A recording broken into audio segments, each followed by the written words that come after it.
मेरी ही महिमा ये चारों वेद गा रहे हैं, सुना रहे हैं। परमात्मा ये करता है, परमात्मा ये करता है, परमात्मा ऐसी लीला करता है, लेकिन मेरे पाने की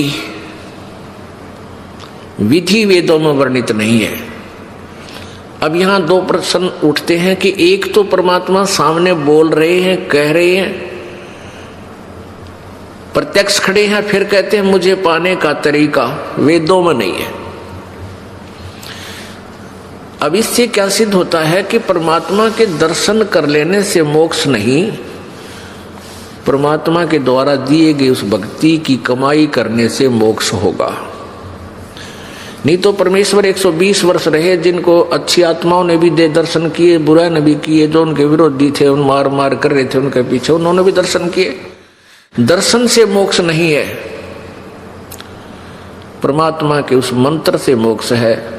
मोक्ष का मीन है कि जैसे हम परमात्मा ने हमें विधि बताई है वह कमाई कराएंगे, उस राम नाम के धन को जोड़ेंगे, उस भक्ति की शक्ति योग के बलते, भक्ति के बल से, उस राम नाम की कमाई की शक्ति से हम सतलोक जाएंगे, वहां जाकर के हम परमानेंट सुखी हो जाएंगे। उसको प्रभु प्राप्ति कहा जाता है।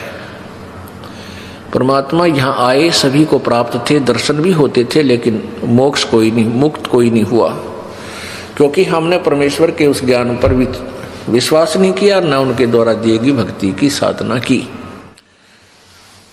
तो परमात्मा के नाम से मोक्ष होगा, केवल दर्शन मात्रता नहीं। वो परमात्मा तो मैं हूं, लेकिन मेरे दर्शन से मोक्ष नहीं होगा। मैं जो साधना बताऊंगा उससे तेरी मुक्ति होगी, और तब तो वहां जाएगा जहां आने के बाद फिर कभी लौट कर संसार में नहीं आते, सदा सुखी होगा।